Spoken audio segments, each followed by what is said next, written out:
আসসালামু আলাইকুম সুপ্রিয় দর্শক। 2016 সালে মার্কিন প্রেসিডেন্ট নির্বাচনে রাশিয়ার হস্তক্ষেপ ছিল কিনা সে বিষয়ে বেশ কিছু তদন্ত প্রতিবেদন প্রকাশ হয়েছে, বেশ কিছু মতামতও সামনে এসেছে। কিন্তু এবারে যে তথ্য এলো তা একদম নতুন এবং তা শুনে আপনি চমকে উঠবেন।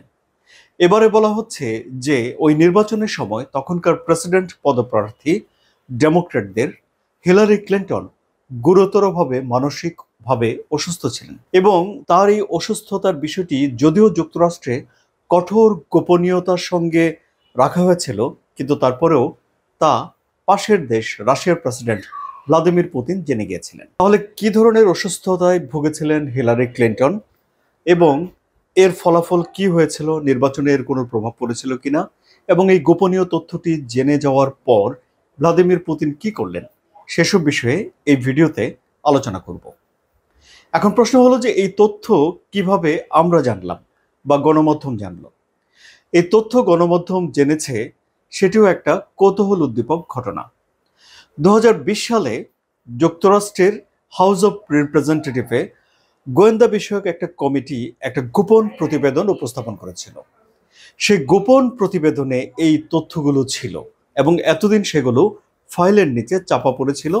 এখন যুক্তরাষ্ট্রের যিনি টপ স্পাই তুলসী গ্যাবার্ড, তিনি সেই প্রতিবেদনটি প্রকাশ করে দিয়েছেন এবং এই প্রতিবেদনের সঙ্গে 44 পৃষ্ঠার নিজস্ব কিছু বিচার বিশ্লেষণও প্রকাশ করেছেন।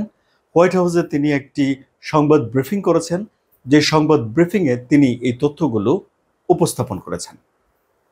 সুপ্রদর্শক, তখন হিলারি ক্লিন্টন মানসিক স্নায়বিক চাপে ছিলেন এবং তিনি হঠাৎ রেগে যেতেন, তিনি হঠাৎ খুব বেশি উচ্ছ্বাস প্রকাশ করতেন এবং এই আবেগ নিয়ন্ত্রণ করার জন্য তাকে ওষুধ খেতে হতো।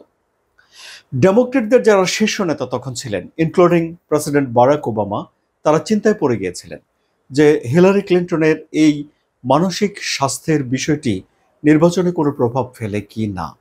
আবার এই বিষয়টি একই সঙ্গে গোপনও রাখা হয়েছিল।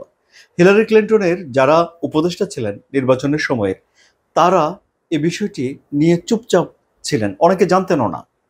এই ছিল পরিস্থিতি।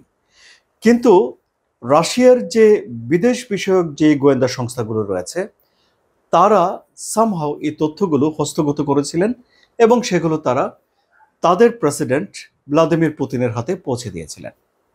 এখন এই মানসিক স্নায়বিক সমস্যার পাশাপাশি হিলারি ক্লিন্টনের তখন বেশ কিছু সমস্যাও ছিল শারীরিক। যেমন আমি একটি খবর পড়েছিলাম তখন, ওই সময় আমার মনে পড়ে যে তিনি নিউমোনিয়াতে আক্রান্ত হয়েছেন।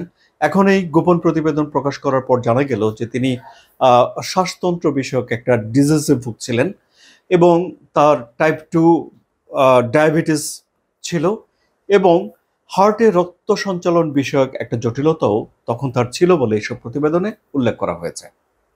এখন ইন্টারেস্টিং বিষয় হলো যে ভ্লাদিমির পুতিন এই তথ্যগুলো জানার পরেও তিনি চুপচাপ ছিলেন এবং এই তথ্যগুলোকে তিনি তখন হিলারি ক্লিন্টনের বিরুদ্ধে ব্যবহার করেননি বা এ নিয়ে রাশিয়া কোনো রকম কিছু করেনি। কেন? কারণ রাশিয়ার একটা ধারণা ছিল যে এই নির্বাচনে হিলারি ক্লিন্টন জয়ী হয়েও যেতে পারেন এবং যদি তিনি জয়ী হয়ে যান তারপর অর্থাৎ নির্বাচনের পরে রাশিয়ার এই তথ্যগুলো প্রকাশ করার এক ধরনের পরিকল্পনা ছিল বলে প্রতিবেদনে দাবি করা হয়েছে বা এ নিয়ে জনশ্রুতি রয়েছে। অর্থাৎ রাশিয়া অর্থাৎ ভ্লাদিমির পুতিন তার নিজের স্বার্থে, দেশের স্বার্থে এই তথ্যগুলোকে তখন তিনি ব্যবহার করতেন বলে ধারণা করা হচ্ছে। কিন্তু বাস্তবতা ছিল এরকম যে সে নির্বাচনে ডোনাল্ড ট্রাম্প জয়ী হয়ে গেছেন, হিলারি ক্লিন্টন সেই নির্বাচনে পরাজিত হয়েছেন এবং তার সম্পর্কে এখন এসে তুলসী গ্যাবার্ড এই যে এসব তথ্যগুলোকে প্রকাশ করে দিয়েছেন এবং সে সময়ে নির্বাচনে রাশিয়ার হস্তক্ষেপ, এসব বিষয়গুলো যুক্তরাষ্ট্রে আলোচনাকে উস্কে দিয়েছেন তুলসী গ্যাবার্ড। সুপ্রিয় দর্শক, আপনাদের কি মনে হচ্ছে? সব তো শুনলেন, আপনাদের মতামত কমেন্টে জানান। আলোচনা যদি ভালো লাগে তাহলে সাবস্ক্রাইব করে চ্যানেলের সঙ্গে থাকুন, একটি লাইক দিন। ভালো থাকুন।